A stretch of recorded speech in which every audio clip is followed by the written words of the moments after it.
Good morning, everyone. Happy Friday. Whew.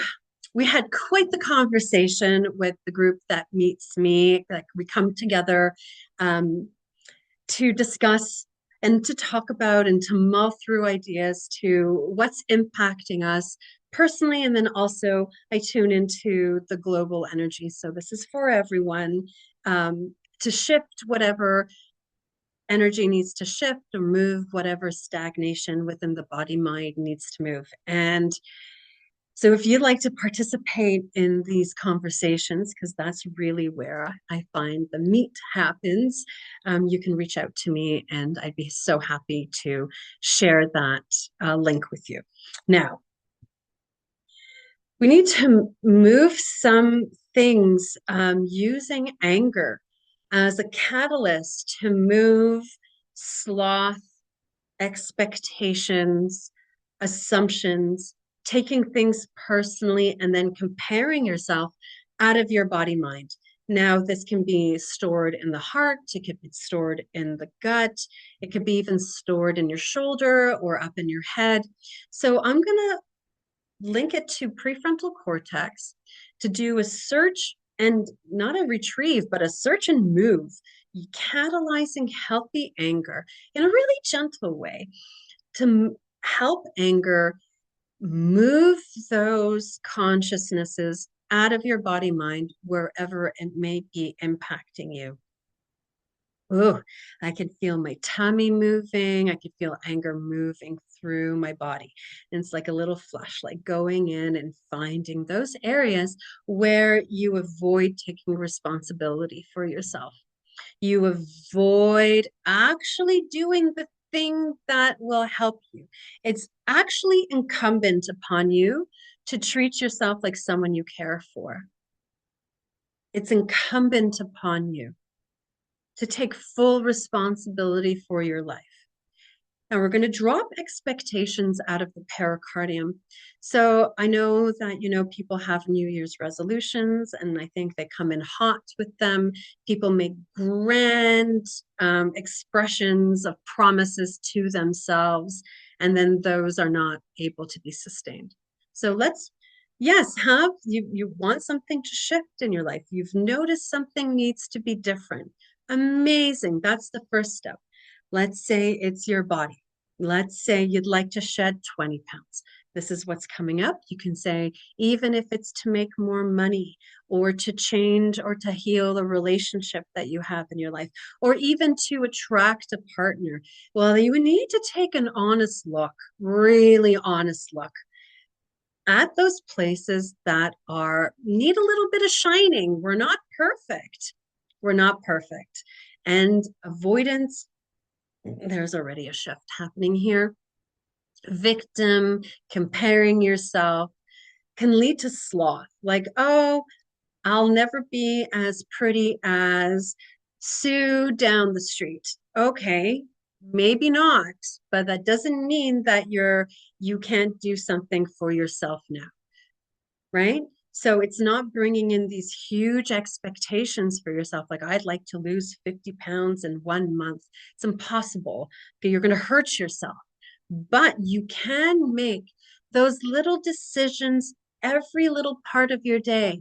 So let's say you're going to eat a cookie. I'm not saying that there's anything inherently wrong with enjoying a cookie. I'm saying, but if that's your default and you know that that cookie hurts you, don't put it down and eat something else that would support you. An apple, a fruit, a glass of water, maybe a salad, maybe a piece of meat. Who knows? But put down the cookie, because if it hurts you, don't do it. You would not let a little baby crawl underneath a medicine cabinet, into a medicine cabinet, and start to eat all of the medicines.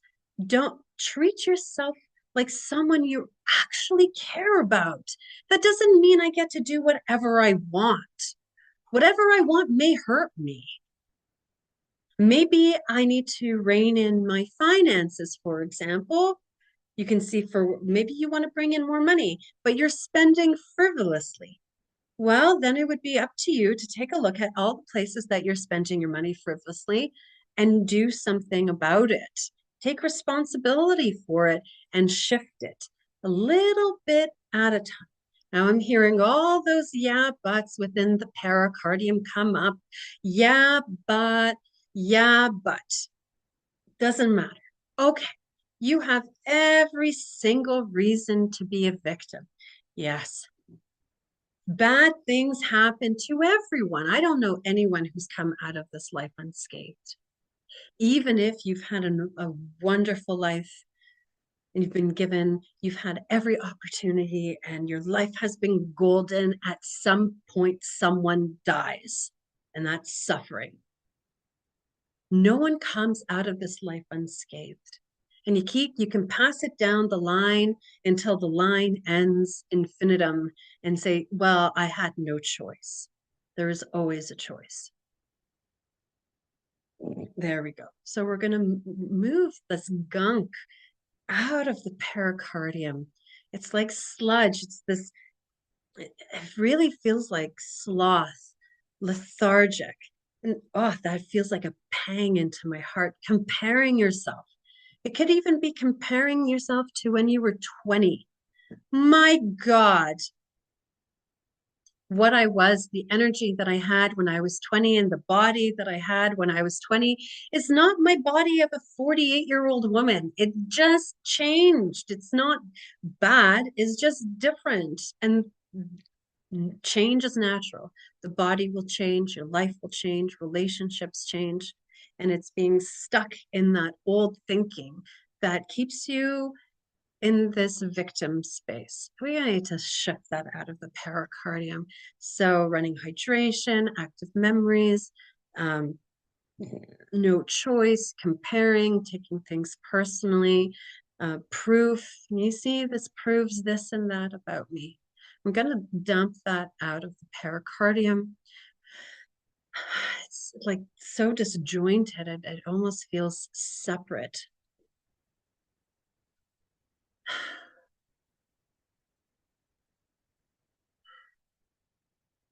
Now we need to open up that diaphragm. And there's just so much emotionality in the diaphragm. So emotion plus thinking, it's just over emotional. Oh my gosh, I could almost feel like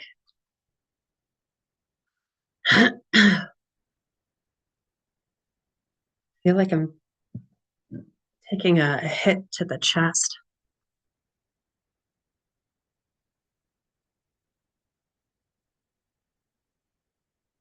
So here income is blaming for your reactions, your experience. Oh, so and so such said this thing to me. It's their fault. I'm angry. You made me mad. You made me feel bad. You made me, he made me, she made me. Life makes me, there's no choice. My parents made me. Church made me, blah, blah, blah, made me, made me, made me. I gotta dump that out of the diaphragm. You're your own person. Your experience is your own.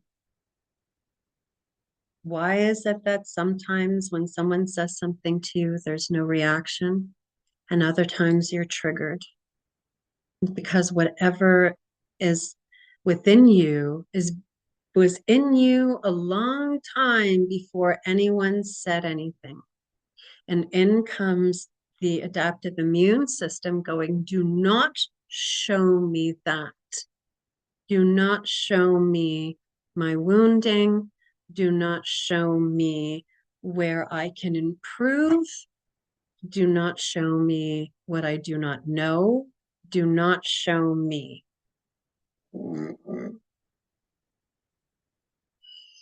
And so then the adaptive immune system cannot adapt to life, right? Can't adapt. It's non-adaptable. So we're going to bring in responsibility here. Oh, as soon as I say that word, my whole body relaxed. Responsibility. Responsibility. There's a big difference between responsibility and fault. Okay, it's not your fault. Let's say extreme examples.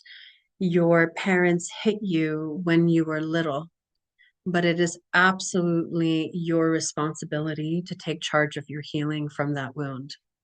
It is not your fault that guy cut you off in traffic, but it is absolutely your responsibility how you react to that.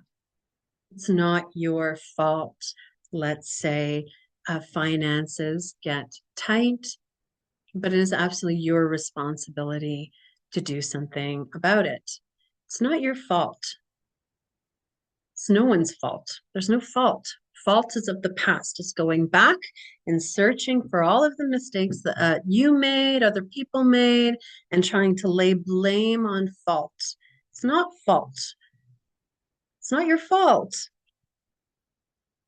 not your fault, but it is absolutely your responsibility what you do with it today.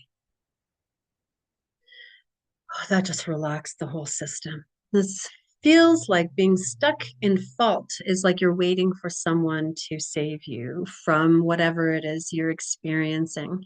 And that's a terrible place because, then you're at the whim of other people's mercy when you can just do something for yourself now.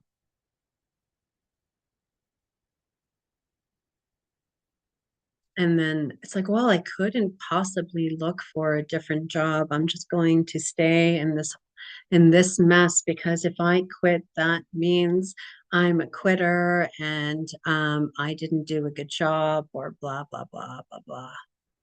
There we go. So we're running a whole bunch of things through the diaphragm, linking into the adaptive immune system. We're actually supporting the adaptive immune system to be in its natural consciousness of adaptability. You can adapt to new situations in life. Change happens all of the time. So I'm still feeling this pang in my right um, atrium of the heart. And this is where the soul lives.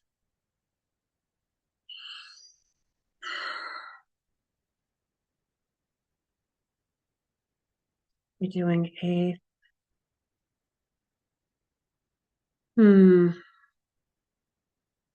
we doing here?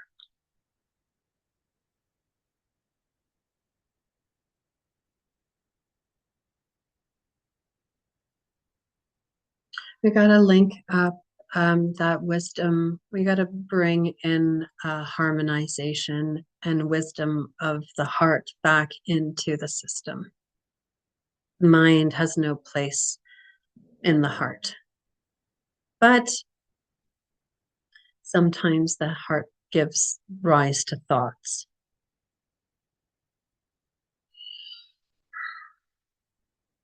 There we go.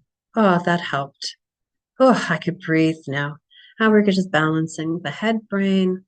We're going to balance the heart brain and the gut brain. There we go. Feels like there's something else. Just going to go quiet a minute and see where we're going.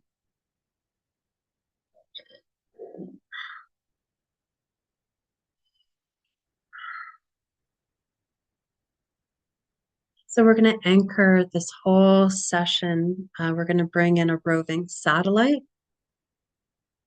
to soul responsibility. Soul responsibility. It's soul responsibility.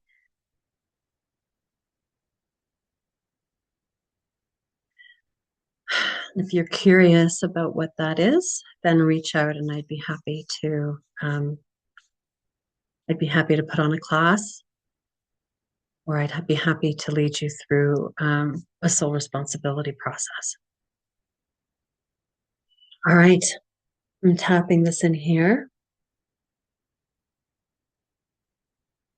I'm going into just doing a little check-in. So the heart.